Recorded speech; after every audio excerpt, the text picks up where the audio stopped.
La policía ha detenido al expríncipe Andrés, hermano de Carlos III, por el caso Epstein.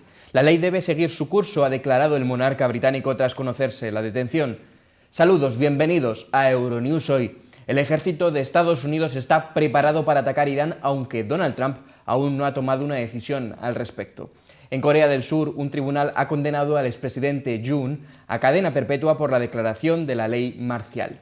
En Perú, José María Balcázar se convierte en el octavo presidente en 10 años de crisis políticas y gobernará de forma interina hasta el 28 de julio. El secretario general de la ONU, Antonio Guterres, pide 3.000 millones para que la inteligencia artificial no dependa de unos pocos mil millonarios. En España, el ejército pide a la industria de defensa producir mucho, rápido y barato. El Ministerio del Interior ha abierto una investigación interna tras el cese del número 2 de la policía, denunciado por agresión sexual.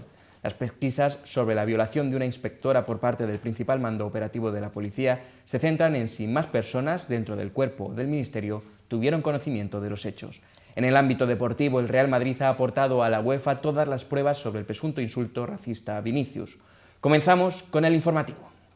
Andrew Mountbatten-Windsor ha sido detenido este jueves por presunta conducta indebida en el ejercicio de un cargo público durante su etapa como enviado comercial del Reino Unido, según informa este jueves la BBC. En un comunicado emitido esta mañana, la policía británica ha indicado estar llevando a cabo registros en domicilios de Berkshire y Norfolk y que un hombre de unos 60 años, que no han podido identificar por el nombre, permanecía bajo custodia policial.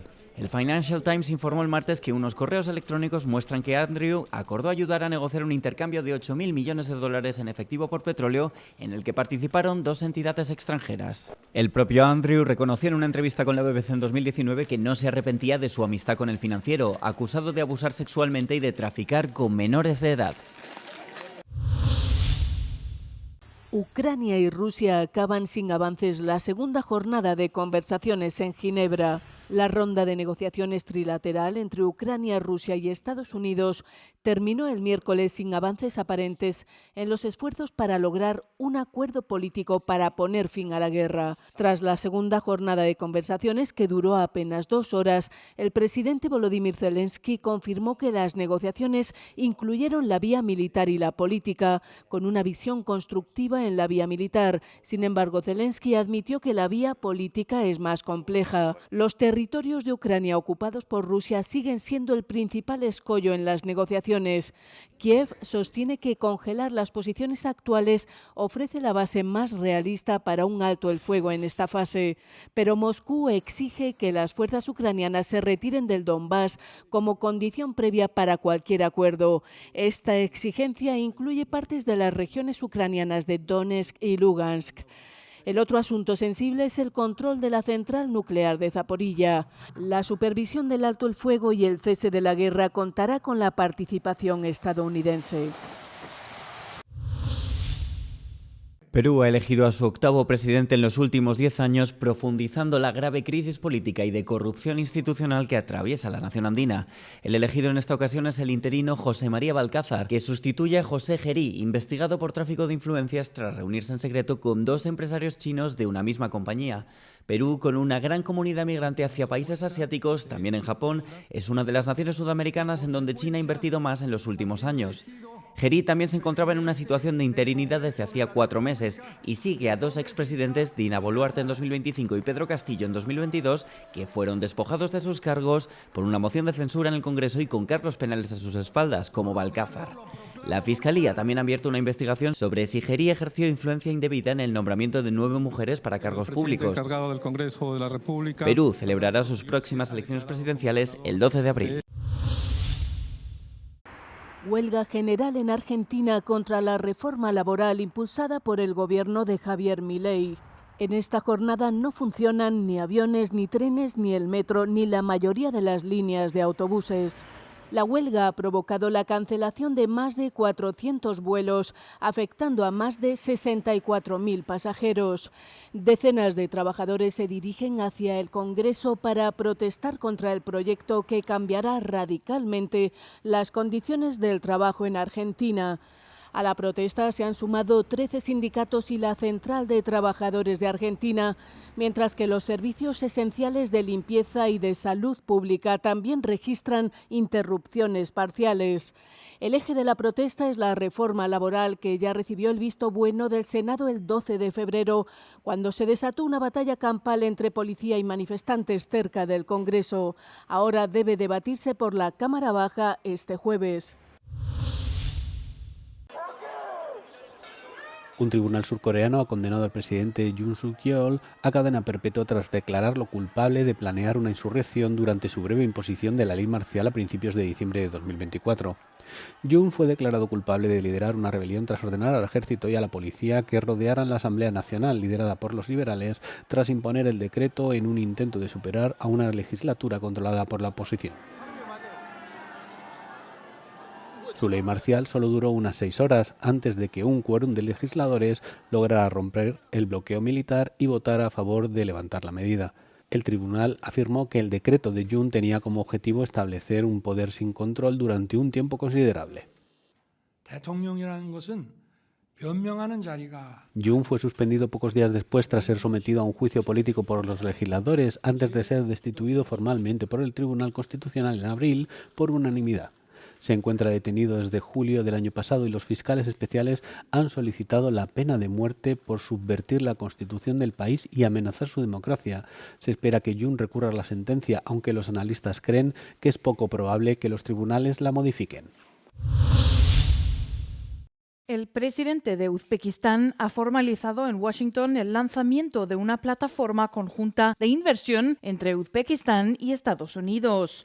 El acuerdo se cerró durante su visita oficial a la capital estadounidense por invitación de Donald Trump antes de la cumbre inaugural del Consejo de la Paz centrado en Gaza. La nueva plataforma busca agilizar y coordinar grandes proyectos bilaterales. El mecanismo reúne a autoridades uzbecas, instituciones estadounidenses de financiación del desarrollo e inversores privados para impulsar sectores estratégicos como la energía, los minerales críticos, las infraestructuras y la agricultura. El documento fundacional se intercambió tras reuniones con responsables del Banco Estadounidense de Exportaciones e Importaciones y de la Cooperación de Financiación del Desarrollo, entidades llamadas a desempeñar un papel clave en la estructuración y el respaldo financiero de los proyectos. En la ceremonia de firma participaron altos cargos y directivos empresariales, mientras gobernadores regionales uzbecos se sumaron por videoconferencia para vincular directamente a inversores estadounidenses con iniciativas en todo el país. El comercio bilateral superó el año pasado los $1.000 millones. Cerca de 340 empresas estadounidenses operan actualmente en Uzbekistán y ya está en marcha un programa de cooperación económica trianual valorado en $35.000 millones. Washington podría desempeñar un papel clave para poner fin a la guerra de Rusia en Ucrania, declaró la expresidenta de Georgia, Salomé Zurabishvili, a Euronews. El presidente de Estados Unidos, Donald Trump, podría obligar al presidente ruso Vladimir Putin a firmar un acuerdo de paz, declaró. La incertidumbre que Putin está experimentando con Trump y con las acciones de Trump es el mejor aliado para obligarlo a aceptar un acuerdo de paz. Quizás sea el mejor momento que tenemos para que Rusia tenga que reconocer ambas cosas, que alguien es tan impredecible como más fuerte que él. Zurabishvili fue presidenta de Georgia desde el 2018 hasta su controvertida salida en diciembre de 2024. Dijo que Putin nunca está interesado en la paz y que hay que obligarlo a ella por la fuerza. Añadió que la guerra en Ucrania terminará algún día, pero que es importante cómo llega a su fin. Como vecinos de Rusia, todos sabemos que ha sido un invasor constante, un agresor constante y una potencia imperialista constante que no sabe dónde terminan sus fronteras. Respetar la soberanía y la integridad territorial de Ucrania es esencial, afirmó. La Comisión Europea ha dado a conocer una estrategia para apoyar a las regiones fronterizas orientales que se enfrentan al declive económico, la presión demográfica y las amenazas híbridas derivadas de la guerra en Ucrania. Se distribuirán 28.000 millones de euros en préstamos en cooperación con el Banco Europeo de Inversiones y el Banco Mundial para reactivar la inversión y la actividad empresarial en las regiones afectadas. Los 9 Estados miembros de la Unión Europea que se beneficiarán de la iniciativa, denominada East Invest, son Finlandia, Estonia, Letonia, Lituania, Polonia, Eslovaquia, Hungría, Rumanía y Bulgaria. La estrategia también abarca la iniciativa europea del muro de drones para reforzar la seguridad fronteriza, el apoyo a la integración de las redes eléctricas bálticas en la red europea más amplia y programas educativos y de empleo destinados a hacer frente al descenso de la población en las zonas fronterizas. Aún no se ha determinado la asignación detallada de los fondos entre los Estados miembros. Se espera que los funcionarios de la Unión Europea se reúnan con los representantes de los países en un evento de East Invest previsto para finales de febrero.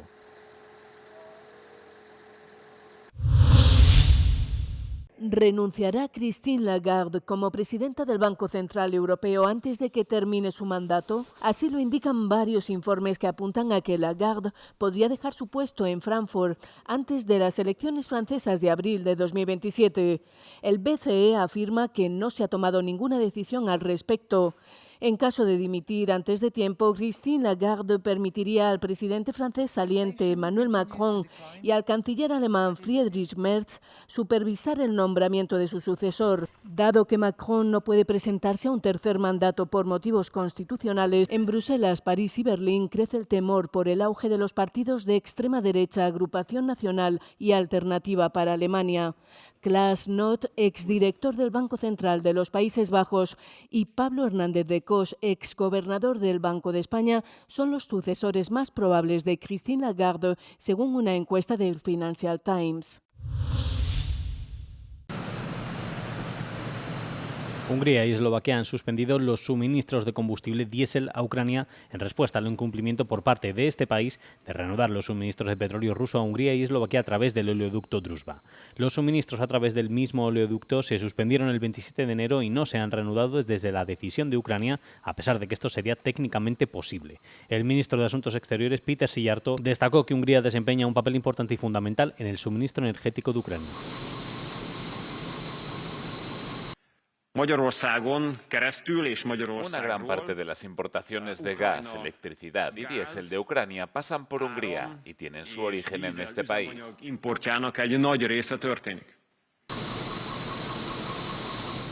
Péter Szijjártó añadió que Hungría no reanudará los suministros de diésel a Ucrania hasta que se reanuden los suministros de petróleo crudo a través del oleoducto Druzhba. Junto con Eslovaquia, Hungría ha notificado a la Unión Europea en una carta que aprovechará la oportunidad de comprar hidrocarburos rusos del comercio marítimo en caso de cierre del oleoducto. El primer envío de este tipo podría llegar en marzo, con una reserva de 90 días que cubriría las necesidades hasta entonces.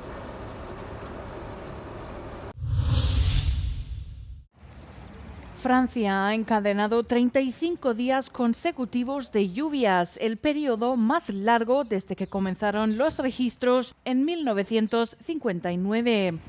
Las precipitaciones han provocado inundaciones en varios municipios con carreteras y líneas ferroviarias cortadas y la activación de planes de emergencia en distintas localidades.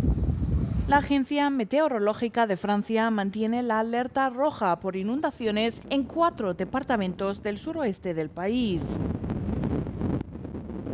El suelo, completamente saturado, ya no podía absorber más agua cuando llegó la tormenta Pedro.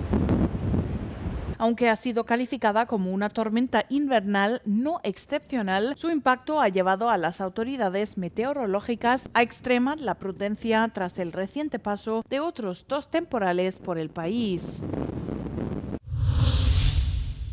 Los últimos datos del Instituto Nacional de Salud italiano ofrecen una instantánea del fenómeno de la adicción digital entre los adolescentes. Aproximadamente 100.000 jóvenes de entre 15 y 18 años corren el riesgo de adicción a las redes sociales. Por su parte, según la Asociación de Alerta Social, un movimiento de ética digital, el 77% de los adolescentes italianos afirman ser adictos a los dispositivos digitales. Con i Bambini, que ha financiado 800 proyectos en toda Italia en nombre del Fondo Nacional para combatir la pobreza educativa infantil del gobierno, lleva tiempo abordando este fenómeno. La pobreza educativa y las dificultades relacionales se encuentran entre las principales causas del problema. Casi la mayor parte, oltre el 75%. Casi la mayoría, más del 75% de los adolescentes que viven en condiciones de aislamiento y que son dependientes de las redes sociales y de los videojuegos tienen una relación distorsionada, disfuncional o tiene una relación ausente con sus progenitores. El debate sobre cómo intervenir tiene un alcance internacional y se está discutiendo a nivel de las instituciones europeas, con Francia e Italia considerando una ley para prohibir las redes sociales a los menores de 15 años. En España también se está llevando a cabo una iniciativa similar. La legislación es necesaria, pero no suficiente, porque puede servir para salvaguardar y proteger más que para controlar, pero no es suficiente para cambiar o mejorar la situación, sobre todo cultural, de nuestras familias y de nuestros hijos. El reto es educativo, no basta con prohibir, no debemos centrarnos en cerrar el mundo digital, sino en la apertura a la vida. Necesitamos reconectar a los jóvenes con sus comunidades locales. Pero son los padres los que están más alarmados. El 83% de los adultos italianos están preocupados por la adicción de los adolescentes a Internet, a los móviles y a las tablets. Estamos preocupados, pero no sabemos qué hacer porque no es fácil quitarles el teléfono. Los jóvenes leemos mucho menos los periódicos. Las noticias se difunden mucho a través de las redes sociales. Yo misma utilizo mucho el teléfono. Yo creo que hoy en día no podemos impedir las redes sociales porque el mundo está avanzando y es un mundo hipertecnologizado. Habría que enseñar a las nuevas generaciones a utilizarlas de manera consciente. Intervendría en la prevención más que en la represión. La Comisión Europea boicoteará la ceremonia de apertura de los Juegos Paralímpicos de Milán-Cortina en protesta por la decisión de permitir que los atletas rusos y bielorrusos compitan bajo sus banderas nacionales. El comisario de deporte, Glen Mikalev, consideró inaceptable la decisión y no asistirá a la ceremonia, que se celebrará en el Arena de Verona el 6 de marzo. Mientras continúe la guerra de agresión de Rusia contra Ucrania, no puedo apoyar el restablecimiento de los símbolos nacionales, banderas, himnos y uniformes que son inseparables de ese conflicto, escribió en X. A los rusos y bielorrusos se les ha prohibido competir bajo sus banderas en los Juegos Olímpicos y Paralímpicos desde la invasión a gran escala de Ucrania por parte de Rusia en 2022. Sin embargo, se les permite participar como atletas neutrales individuales, una categoría que permite a las personas que se han clasificado para los Juegos participar en la competición bajo ciertas condiciones como no apoyar activamente la invasión y no estar contratados por el ejército o las agencias de seguridad nacional de Rusia o Bielorrusia. Estas condiciones se aplicaron en los Juegos Olímpicos de París 2024 y también son la norma para los actuales Juegos Olímpicos de Milán-Cortina, en los que participan 13 atletas rusos y 7 bielorrusos. El partido de la eliminatoria de la Champions League del Real Madrid contra el Benfica, celebrado en Lisboa el martes, tuvo que detenerse durante 10 minutos por insultos racistas.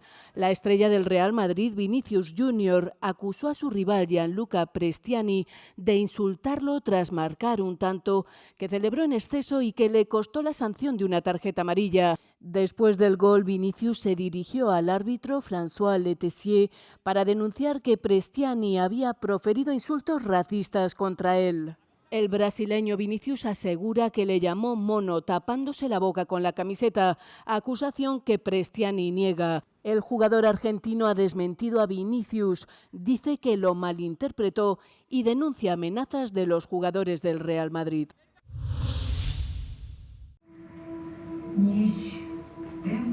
La Embajada de Ucrania guarda silencio mientras se proyecta el tráiler del documental Traces. La película cuenta la historia de 6 mujeres que sobrevivieron al cautiverio ruso. Denuncian torturas y violencia sexual. Las protagonistas también están presentes en el evento en Berlín. Una de ellas es Irina. Mientras habla, el público escucha con atención. Habla sobre el encarcelamiento, los abusos y el intento de preservar su dignidad.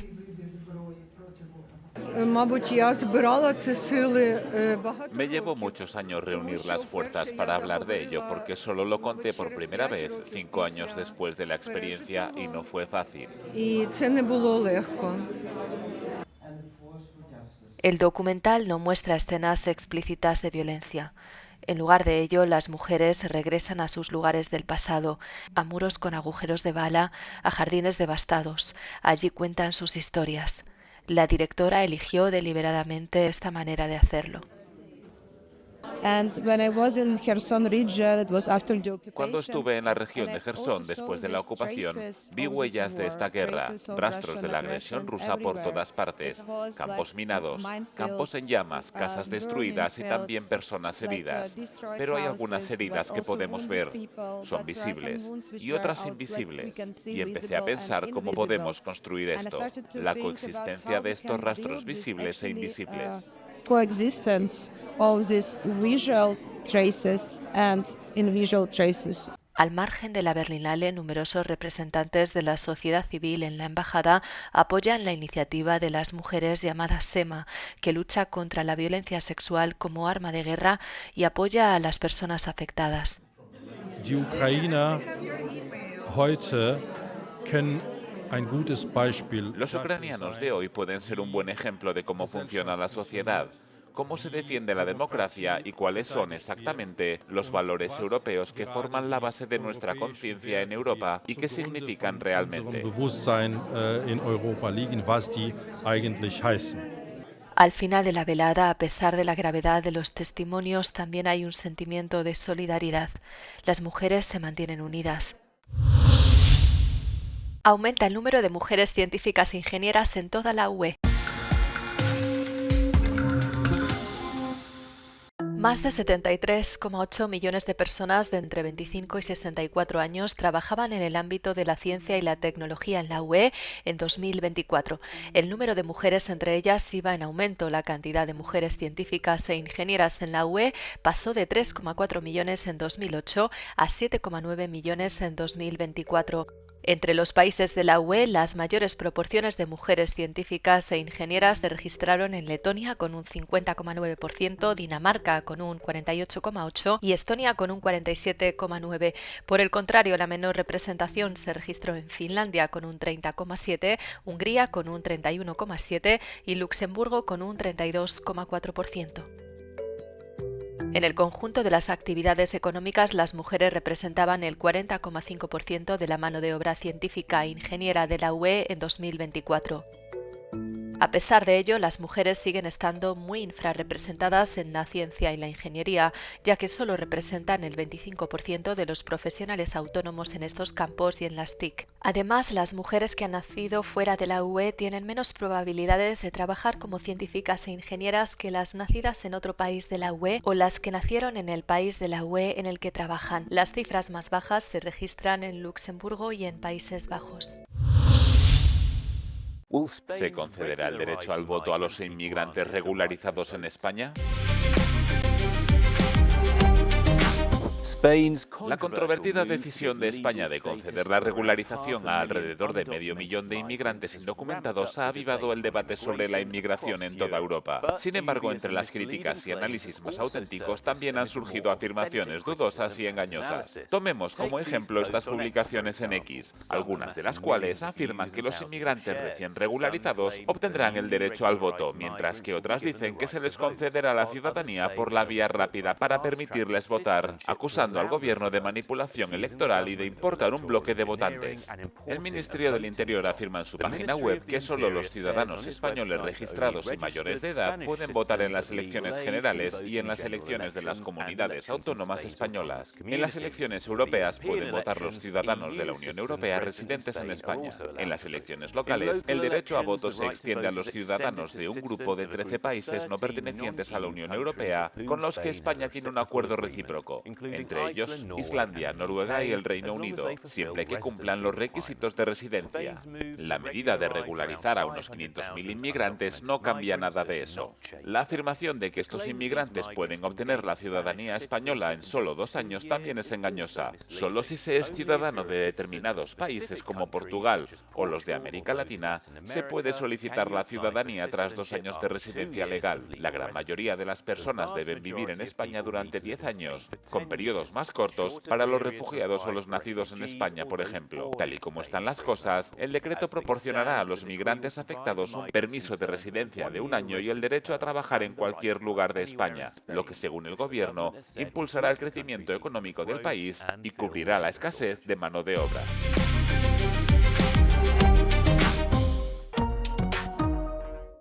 Hasta aquí el informativo de este jueves. Gracias por seguirnos y por todos los me gusta que nos dejan. Se quedan con el tiempo y el no comen del día, en el que verán la batalla de las naranjas de Ivrea, en Italia.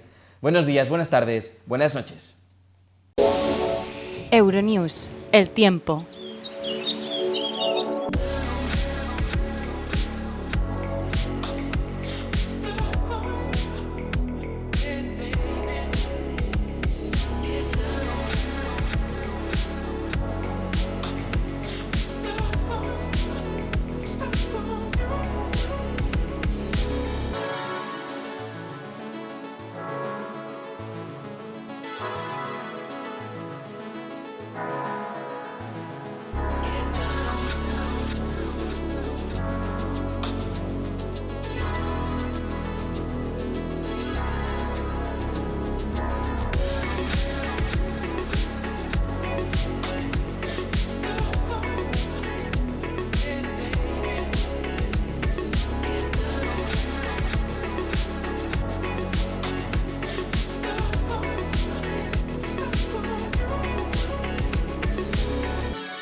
Che potranno essere usati per diffondere messaggi audio di sicurezza.